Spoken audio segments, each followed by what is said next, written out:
ليش تقولي ليش تقولي الحب لعب، ليش تقولي الحب لعب، علاش تقولي حياتي معاك صارت صعبة.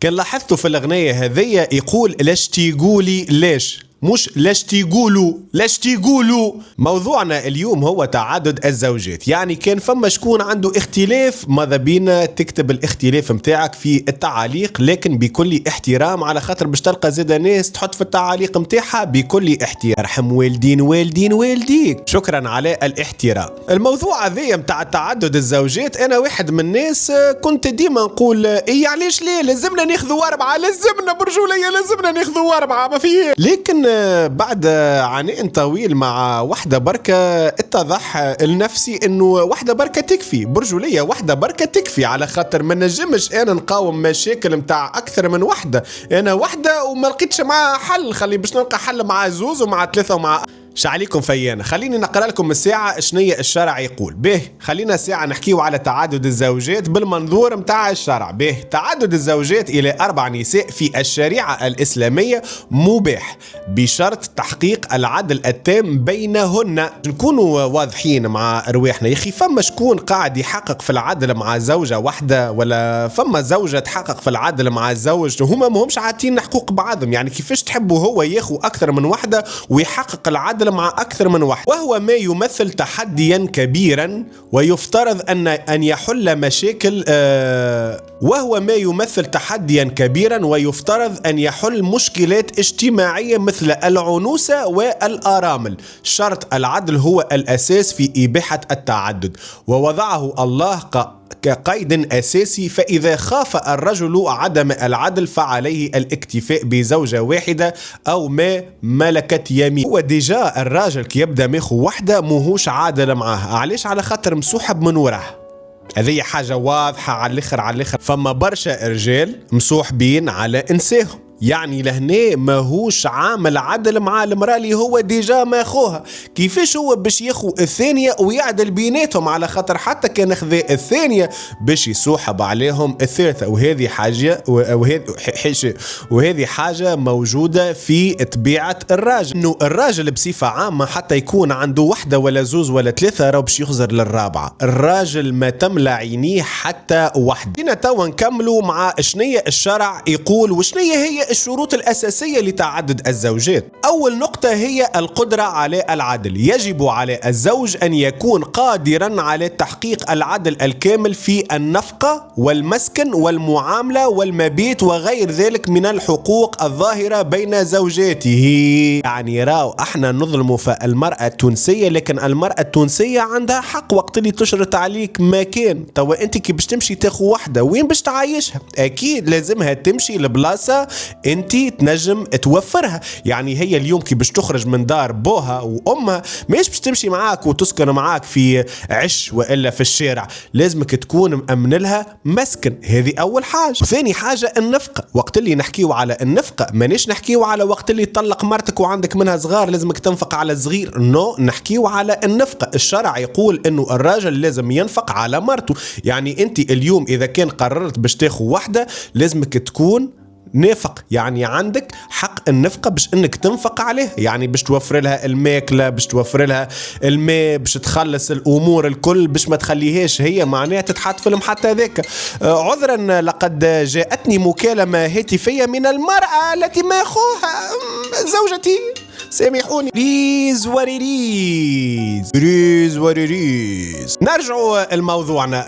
الراجل راو ما ينجمش يمشي يتقدم باش ياخو وحده وهو ما عندوش كيفاش باش ينفق عليها ولا ما عندوش وين يسكنها. يعني راو الشيء ذا ينطبق على 1 و2 و3 و4 اذا كان بالرسمي هو قادر انه يعدل بيناتهم، وقادر انه ينفق عليهم 4 وقادر انه يسكنهم 4 مع بعضهم من غير مشاكل. النقطة الثانية هي خوف عدم العدل. إذا خاف الرجل عدم قدرته على العدل بينهن فعليه أن يكتفي بزوجة واحدة، وهذه حاجة أنا ما نتصورش أنه الراجل قادر عليها. يعني كان باش ندوروا وكية وفي حوالنا وكذا وندخلوا يدينا لمكاتبنا وكذا، احنا الرجال الكل رانا باش نقاور واحنا ان رانا ما نجموش نعدلوا بيناتهم. علاش؟ على خاطر انت مثلا اليوم تنجم تكون تحب تقعد مع نمرو واحد، النهار اللي بعده تحب تكمل تقعد مع نمرو واحد، لكن النهار الثالث تحب تبقى مع نمرو ثلاثة، لكن نمرو اثنين ونمرو واحد باش يتغششوا.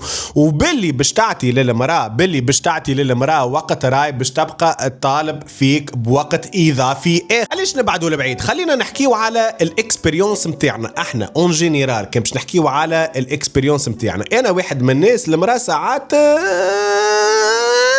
تعاركني على كيفاش مانيش عاتاها وقت أكثر، وفسرت لها برشا مرات وقلت لها إنه راني أنا كي نبدأ عازب راو عندي وقت متاع 100%، لكن وقت اللي اخترت إني نكون في علاقة زوجية راو باش نعطيك 50% وباش نخلي عندي أنا 50%.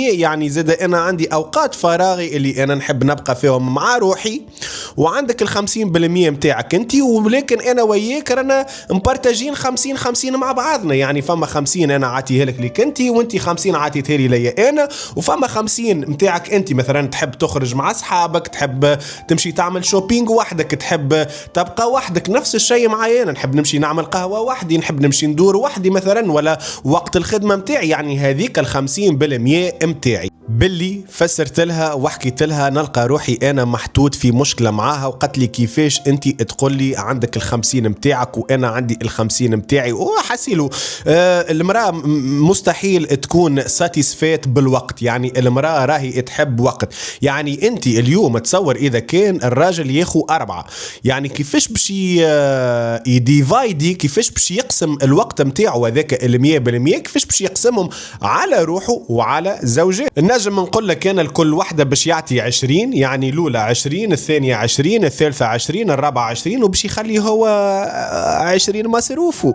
نتعداو للنقطه اللي بعدها اللي هي الاستطاعه الماديه. يجب ان تتوافر لديه القدره الماليه لاعاله اكثر من زوجه. هو الراجل في تونس ماهوش قادر على انه يصرف على روحه. نحكيو على الماجوريتي، مانيش نحكيو على اللي في سريهم واللي بوه خليله ورثه، واللي بوه خليله 70 هكتار، والاخر عنده هنشير، والاخر عنده معمل، والاخر عنده شركه. اللي هذوما راهو موجودين ويعيشوا معنا في تونس. راهو مش واحد راهو مشى يخدم من الاثنين للجمعه 8 سوايع ولا لابس عليه. نو هذوكم راهو عباد يملكوا من قبل، وقت اللي جدك وجدي يلعبوا في الخربقه هذوما جدودهم كانوا يبيعوا ويشريوا في الاراضي يا بابا. دونك الاستطاعة المادية اليوم ولينا نراوها تبدا من لولا. هي لولا بركة كي تجي باش تخطبها تقول لك ايش عندك واش تملك واش في حالك، وبوها يسألك وامها تسألك، والمهم هما ذي ميك شور اللي انت بالرسمي عندك استطاعة باش انك تصرف على وحدة. فما بالك انك الراجل اليوم يحب ياخو 4،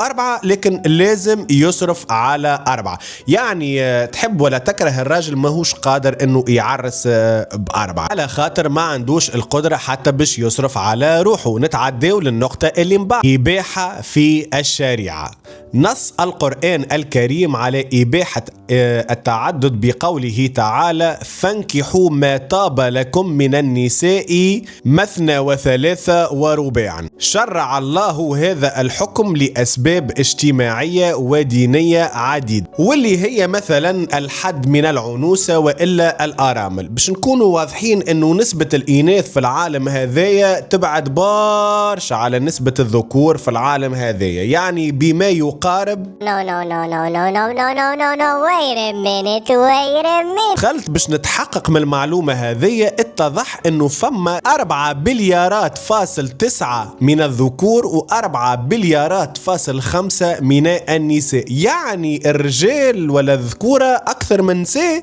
وقتاش كيفاش الحكاية ذي ما كانتش قبل الكورونا هذية؟ عندي برشا ما ريتهاش المعلومة هذية، عندي برشا ما دخلتش وما عليتش عليها شي في بالي اللي فما 6 بليارات نساء وفما 2 بليارات من الذكور، لكن اتضح انه فما 4. لكن هذه as of 2024 يعني عام 2024. مهم مش هذا موضوعنا العنوسة كثرت على الاخر في العالم الكل. حتى من الارامل كيف كثروا. الراو برشا مثلا كيما اللي تراو فيهم موجودين توا في مواقع التواصل الاجتماعي، خيرة من خيرات المؤثرين اللي عنا، ديما تلقاهم يعرسوا بعد عام يطلقوا. هذوكم اللي يطلقوا ديما تلقاها مثلا خليني نحكي على قبل. لحظة قبل راو الأرملة كانوا ينعتوها بالحاجات الخايبة انه هي أرملة، يعني ما فما حتى واحد اخذها. ديما كان فما راجل قبل اللي تلقاه مثلا ياخو الأرملة باش يستر عليها. نفس الشيء مع العنوسة، يعني كانوا فما برشا نساء ما همش معرسين وتلقاه مثلا ماخو واحدة وإلا زوز، ياخو واحدة ما عرستش الغرض ذاك هو بيدو. فهمت؟ احنا نحكيو في الموضوع هذا على خاطر انا نحب نقرأ التعاليق متاعكم ونحب نشوف الاختلاف اللي موجود في المجتمع التونسي. المهم نتعداو للتحديات والصعوبات. أول نقطة اللي هي صعوبة تحقيق العدل المطلق. العدل الكامل صعب المنال خاصة في الميل القلبي، لذا أمر الله بالاجتهاد فيه قدر الإمكان وحث على تجنب التعدد إذا خيف التقصير ولا خايف التقصير. يعني إذا كان ماكش باش تقصر ما بيناتهم، إذا كان باش تقصر ما بيناتهم وماكش باش تعدل ما بيناتهم، راو ما عندكش الحق إنك تاخو أكثر من امرأة. يعني إذا كان أنت ماكش قادر حتى إنك تعدل مع واحدة بركة وماكش قادر انك توفر الوحدة بركة مستلزماتها المنزلية وإلخ ما عندكش علاش حتى تعرس. لكن اليوم نراو انه المودرن وورلد، اليوم المرأة تمشي تخدم، واليوم المرأة تصرف على روحها، واليوم المرأة تخلص على روحها، واليوم المرأة تسفر روحها، واليوم المرأة تخرج روحها. انا كي هبطت لتونس مثلا مؤخرا مكثرية الكراهة باللوكس اللي يتساقوا في الكياسات مكثريتهم نساء، وذي حاجة أكدت لي أنه المرأة كي تبعد على الراجل سيرتو في الوقت هذا، المرأة كي تبعد على الراجل تكون، ومكثرية الرجال راهم ياخذوا في فلوس نساء، مكثرية الرجال راهو قاعدين يصرفوا من فلوس النساء. النقطة الأخيرة اللي هي الوضع القانوني. يختلف الوضع القانوني لتعدد الزوجات من دولة لأخرى، حيث لا تعترف بعض الدول به قانونيا رغم إباحته شرعا للمسلمين. عشان نكونوا واضحين أكثر إنه في الفيديو هذي رانا نحكيو على الدول العربية. وخليني بالله قبل ما نخدم الفيديو هذي بنجذب انتباهكم للبرودوي هذايا اللي جينا من عند التيمو. اللومب الكتريك هذايا برجولية قوية على الاخر كيما تراو، ضوها قوية على الاخر وتنجم تتحكم فيه، تنجم تحل في الدورة متاع الضوء وتنجم تصغر في الدورة متاع الضوء. يعني توا حاليا تنجموا تستعملوها بالكدا على خاطر الدنيا تظلم على بكري. مانيش عارف في تونس كيفاش، لكن في اوروبا الدنيا تظلم حكاية الاربعة، يعني فما برشا باش يستحقوا. سينو هكا نكون وصلنا لاخر الفيديو متاعنا. كان فما شكون عنده اختلاف بخصوص الموضوع متاع تعدد الزوجات ينجم يكتب لنا في كومنتير. كان فما شكون معاه كيف كان فما شكون ضد زاده كيف اعطيونا وجهة النظر متاعكم بخصوص الموضوع هذايا اللي عمل ضجة مؤخرا وفما نائب حكي عليه في مجلس النواب. واكيد ما تنساوش الدعم متاعكم بجيم وبارتاج، واللي ماهوش عامل ابوني يعمل ابوني. وتوا ما بقى لي كان نقولكم السلام عليكم ورحمة الله وبركاته.